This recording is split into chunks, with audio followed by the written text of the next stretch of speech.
Ayo dimulai nggak? Udah tak rekam layar loh. Iya, kelompok 3 dulu kan yang ngomong. Kelompok aku. Bukannya nanti langsung tanya langsung ya?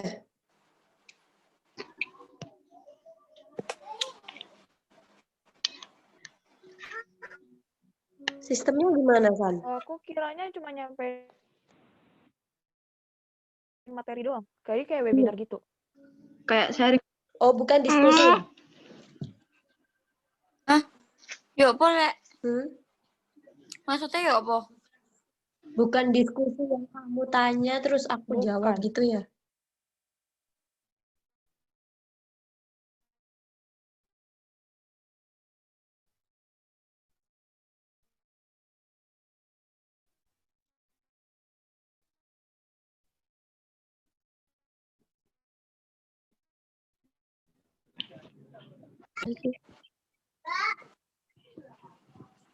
Mbak dipanggil. Steam. Ditimbali adik Mbak. Udah? Steam. Udah belum?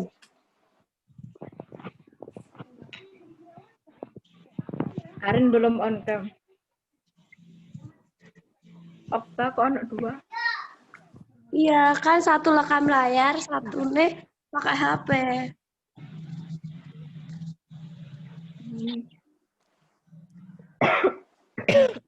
Aku Berarti ini langsung kayak kayak apa? Yang disampaikan Sandra kemarin. Iya, kan itu kan aku bagi 3 poin kan. Nah, kata kalian cari materi. Ya udah, jadi kan kelompok 1 yang jelasin yang nomor 1. Terserah jelasin apa aja, pokoknya ruang lingkup itu. Terus yang kelompok 4 jelasin yang nomor 2. Terserah mau jelasin apa aja, pokoknya ruang lingkup itu. Terus yang kelompokku ya jelasin nomor 3. Jadi kita cuma murni ngomong. Sharing nggak sih? Kayak sharing session.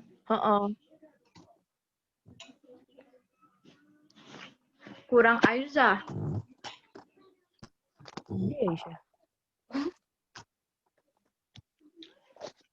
Kucingnya hilang kok ya Aisyah.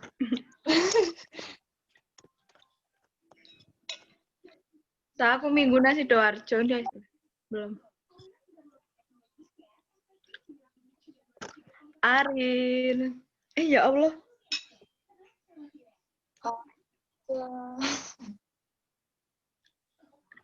Guys, kita makan semester 4 atau semester 5? Mbak magang aja lah. Kulus Rapi ya. langsung. Aku rapi ya. Amin. Galak jodohno.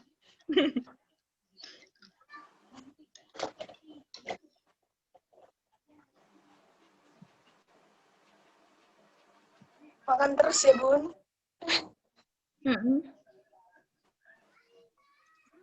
Arin, coba buka, Arin. Buka apa? Acaranya? Belum. Masih ada Aisyah belum. Aisyah masih pergi hilang. Aisyah hilang sinyal, buka aja dulu nggak apa-apa. Nanti kan di join lagi. Oke. Tunggu.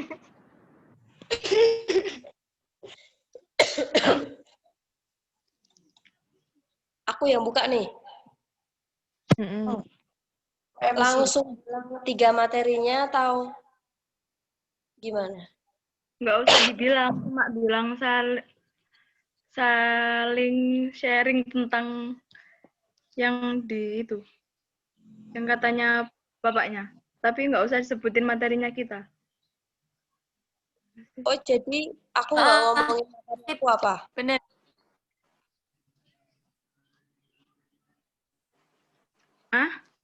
Aku nggak ngomongin materiku apa? Judulnya? Nggak usah. Langsung. Iya langsung ya lo, Tah. Bentar. Di sini kok. Tapi ini mukaku kelihatan.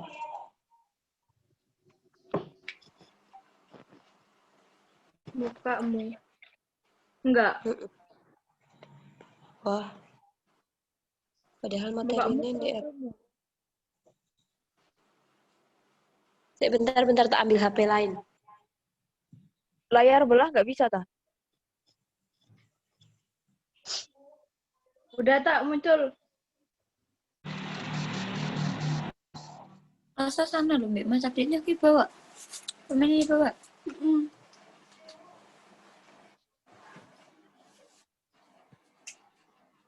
Tak balik tak mau kelas sendiri.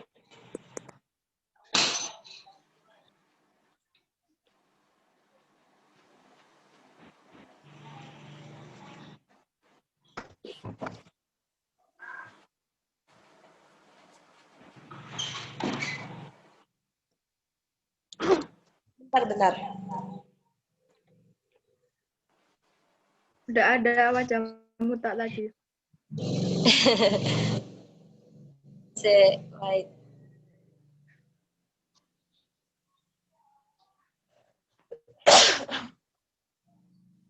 Pinjam HP ibu.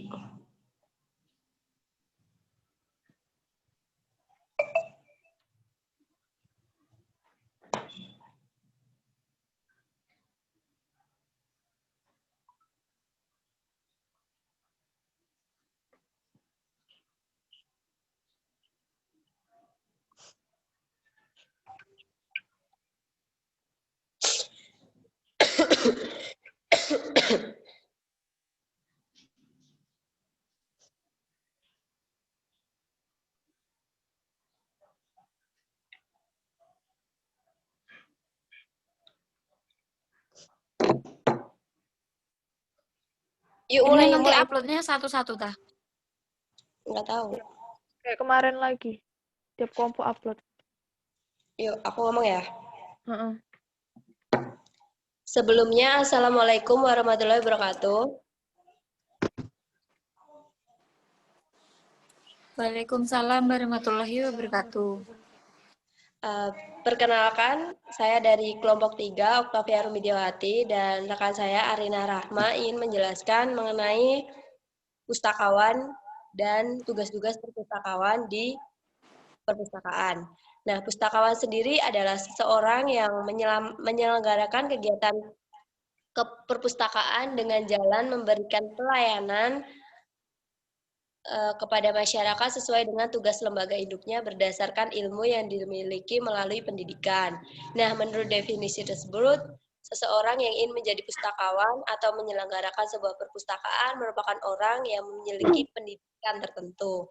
Artinya, tanpa bekal tertentu, mengelola ilmu informasi, janganlah bertekad mendirikan sebuah perpustakaan, kecuali pengelola yang bersangkutan telah belajar mandiri atau otodidak mengenai penyelenggaraan suatu perpustakaan atau pusat informasi. Nah, sampai atau tidaknya sebuah informasi kepada pengakai akan tergantung kepada peran pustakawan. Pustakawan juga merupakan komponen yang sangat penting dalam mencapai keberhasilan layanan perpustakaan. Oleh karena itu, staf perpustakaan atau pustakawan sendiri harus memadai dari segi jumlah dan mutu untuk memenuhi kebutuhan pelayanan dan program yang dikembangkan di perpustakaan perguruan tinggi. Perpustakaan perguruan tinggi idealnya lulusan perguruan S1 ilmu perpustakaan.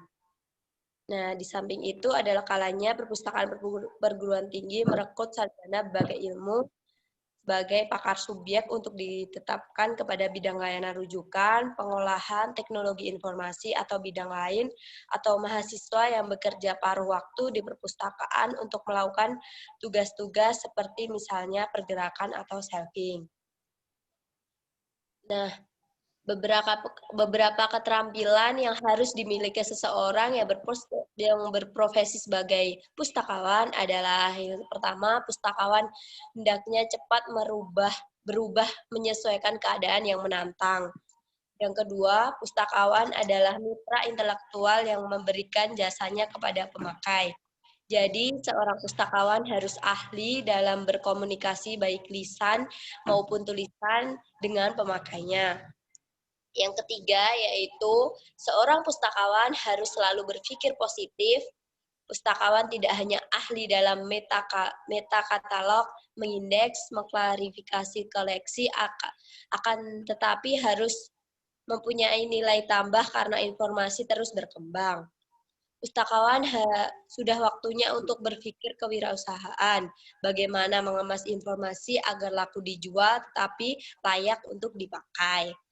Nah, yang selanjutnya yaitu ledakan informasi yang pesat membuat pustakawan tidak lagi bekerja hanya untuk sama pustakawan, akan tetapi dituntut untuk bekerja sama dengan bidang profesi lain dengan tim kerja yang solid dalam mengelola informasi. Sementara itu yang dimaksud dengan mengelola perpustakaan adalah kegiatan mengurus sesuatu dapat diartikan sebagai mengurus atau menyelenggarakan perpustakaan.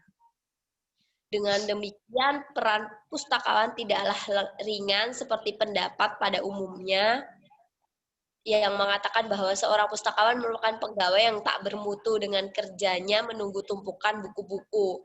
Pustakawan sudah saatnya mengapresiasikan sebagai media informasi yang berkualitas. Pustakawan harus mampu membuat stempel kutu buku yang sudah melekat begitu lama. Bukan hal mudah mengembalikan peran pustakawan sebagai mestinya sebagai media informasi, penyelenggara komunikasi informasi. Sehubungan dengan hal tersebut, maka pustakawan dituntut untuk memberikan pelayanan yang memuaskan bagi pemakai. Pustakawan juga dituntut untuk aktif dan giat bekerja dalam menyampaikan informasi dalam aneka produk kemasan-kemasan yang menarik dan sampai kepada pemakai. Pelayanan pemakai yang diberikan oleh suatu perpustakaan pada umumnya meliputi pelayanan administrasi, pelayanan pengadaan koleksi, dan penyalahgunaan koleksi. Kualitas pelayanan ukuran memanfaatkan kualitas suatu perpustakaan bagi pemakainya. Definisi mengenai kualitas suatu pelayanan memang tidak dapat diterima secara universal. Pelayanan atau jasa didefinisikan sebagai setiap tindakan atau perbuatan yang dapat ditawarkan oleh suatu pihak lain pada dasarnya bersifat tidak berwujud fisik dan tidak menghasilkan kepemilikan sesuatu. Sebagaimana telah dijelaskan di atas, layanan perpustakaan tidak berorientasi kepada hasil fisik, meskipun demikian pustakawan tetap diminta untuk kreatif dalam menyajikan kemasan informasi yang diberikan kepada pemakai. Nah, selanjutnya akan dijelaskan oleh Arina Rahma. Kamu sampai mana, Tak?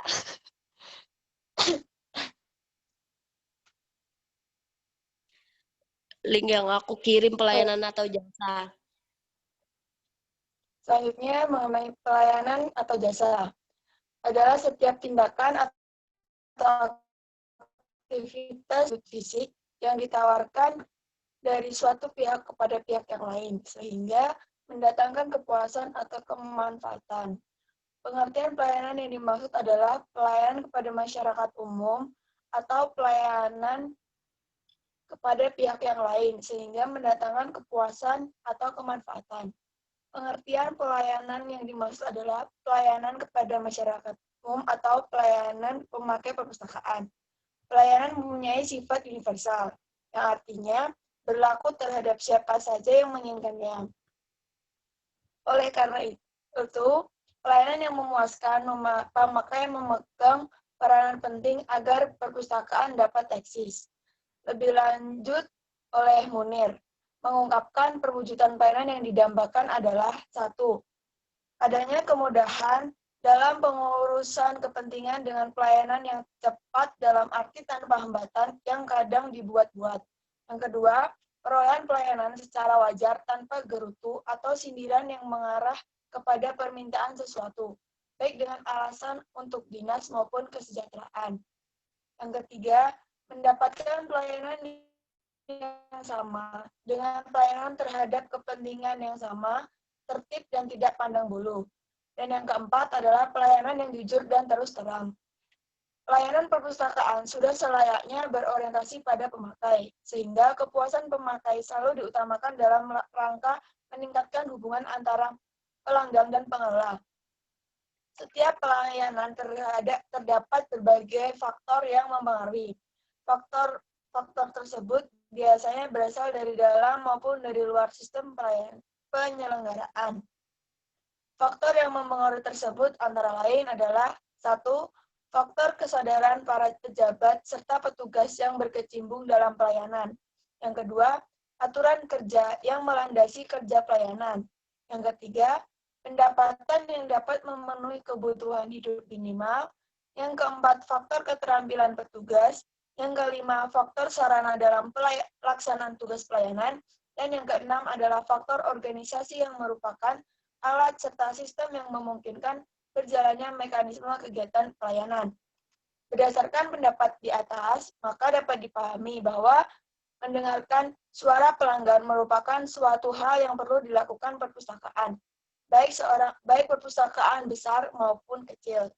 Jadi meningkatkan kualitas layanan suatu perpustakaan harus dimulai dari diri sendiri sebagai pelayanan atau penyampaian informasi terlebih dahulu, yaitu meningkatkan keterampilan dan kualitas pribadi sebagai pelayan yang dapat memberikan kepuasan pemakai. Kewajiban pustakawan terhadap diri sendiri sebagai mana tercantum dalam kode etik pustakawan.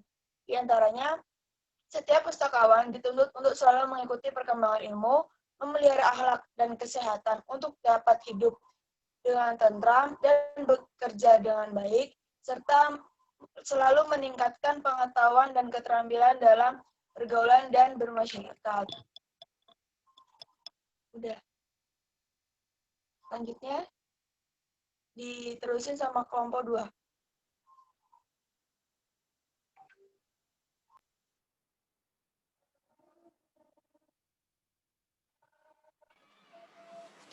Baik, perkenalkan saya Sinta Fadila dari kelompok 4. Ingin memberikan pendapat mengenai alasan mengapa pustakawan harus memiliki basic konservasi dan preservasi digital dan beserta contohnya.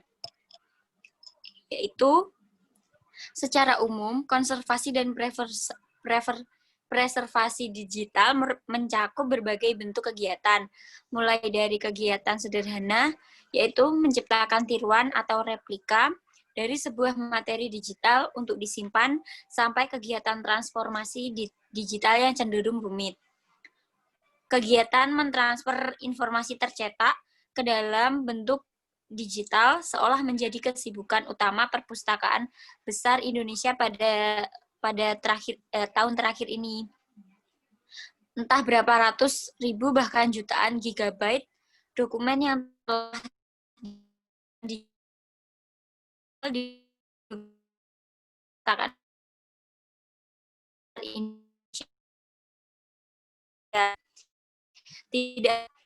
tidak hanya itu saja, mereka online India lain. Belum lagi jurnal elektronik atau itu pemerintah yang tidak diterbitkan untuk umum yang mereka koleksi dalam bentuk digital. Dokumen digital rentan kerusakan, dalam arti tidak dapat terbaca atau tidak bisa diakses kembali. Barangkali keadaan ini bakal merubah menjadi bom waktu yang mengancam kelangsungan hidup perpustakaan digital. Masalah kedua yaitu perkembangan piranti keras diikuti piranti lunak yang merubah versi dengan cepatnya. Kemudian versi lama tidak bisa membaca informasi pada versi baru.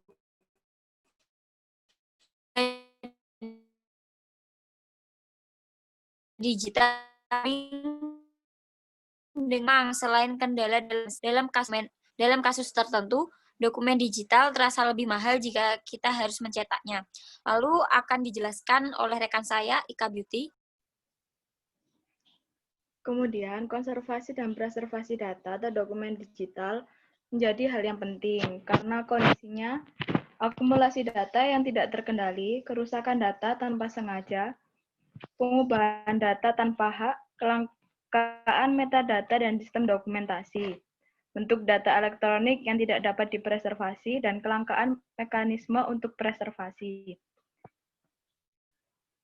Di dunia tradisional, banyak objek akan survive lama sekali meskipun ditelantarkan. Objek digital hanya akan survive bila orang mempunyai rencana dan dengan sistematis memikirkan kelangsungan hidup objek tersebut secara berkelanjutan. Masalah-masalah sekitar warisan digital sudah menjadi begitu kompleks sehingga sedang dilakukan berbagai upaya oleh kalangan perguruan tinggi, institusi, dan bisnis untuk mengembangkan cara melestarikan data yang diciptakan dalam bentuk digital. Tujuannya adalah agar data tersebut masih dapat dipahami puluhan dan ratusan tahun ke depannya. Di masa yang mendatang, para pencari informasi minimal memerlukan metode untuk mengekstraksi informasi dari media penyimpanan yang sekarang sudah ada dan yang kelak akan ada. Sarana macam ini pada suatu saat pasti tidak tersedia lagi atau tidak dapat dipakai lagi. Sekian, dilanjut kelompok 13.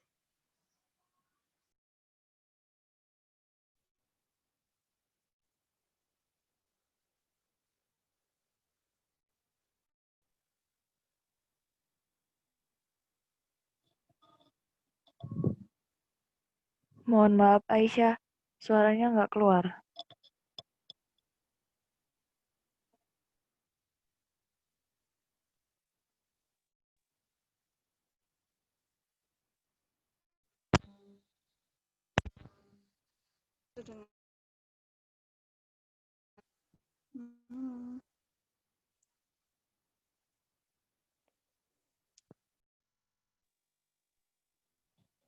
Mohon maaf, udah kedengeran suaranya?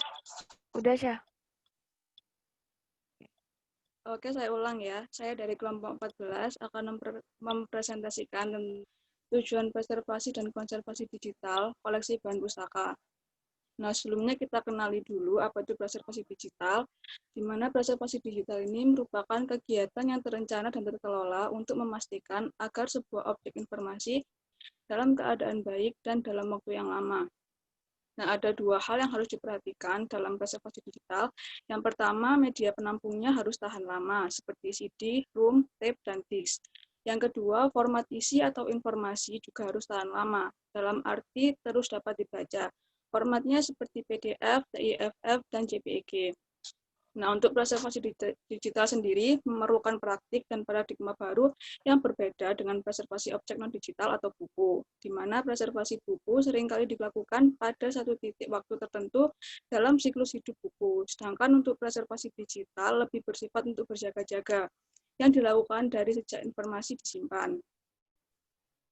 Nah, setelah masalah dipilah dan bisa dicari solusinya, mungkin hasil paling berarti dari preservasi digital sendiri adalah berkolaborasi dengan World Wide Web, dan dengan demikian dapat membuka dunia-dunia yang selama ini tersembunyi, tapi penuh dengan informasi bagi sejarawan, ilmuwan, pengarang, musikus, dan videografer, atau dan lain-lain juga.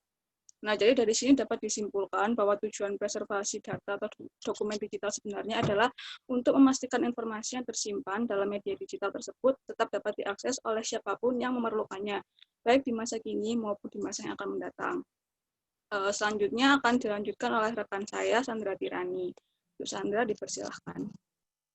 Lalu, usaha menyelamatkan nilai informasi agar informasi dapat dimanfaatkan dalam waktu yang relatif lebih lama lagi dan terhindar dari kerusakan terhadap koleksi digital atau elektronik. Refreshing, migrasi, dan emulasi adalah beberapa cara preservasi digital yang bisa menjadi pilihan bagi perpustakaan untuk melestarikan materi-materi digital. Namun demikian, tersebut mempunyai kelebihan dan kemaksiatan. Di Indonesia, masalah ini merupakan masalah besar karena ketidakberdayaan dalam bidang finansial. Beberapa langkah pelestarian digital yang bisa diterapkan dengan biaya terjangkau, barangkali adalah pengadaan peranti keras yang sesuai dengan spesifikasi disusul dengan prosedur operasi yang benar dan pemeliharaan yang rutin. Intinya, menjaga agar peranti keras dan lunak tetap bisa mengoperasikan data. Jika suatu ketika terjadi perkembangan versi yang tidak dapat dihindari, bisa diadakan migrasi atau memformat data kembali. Tentunya, migrasi tanpa membuat skala prioritas akan menjadi proses yang sangat mahal karena memerlukan waktu dan tenaga yang tidak sedikit. Karena itu, ketika akan melakukan digitalisasi dokumen, hendaknya sudah dipikirkan pula preservasi dokumen yang akan dilakukan. Indonesia dikenal sebagai bangsa yang senang membuat atau membangun sesuatu yang bagus dan menarik, akan tetapi tidak pandai merawatnya sehingga akhirnya menjadi rusak. Nah, demikianlah diskusi tentang pustakawan dan konservasi preservasi digital oleh kelompok 3, 4, dan kelompok 14. Semoga materi yang kami sampaikan dapat bermanfaat bagi kita semua. Terima kasih. Wassalamualaikum warahmatullahi wabarakatuh. Waalaikumsalam warahmatullahi wabarakatuh. Waalaikumsalam.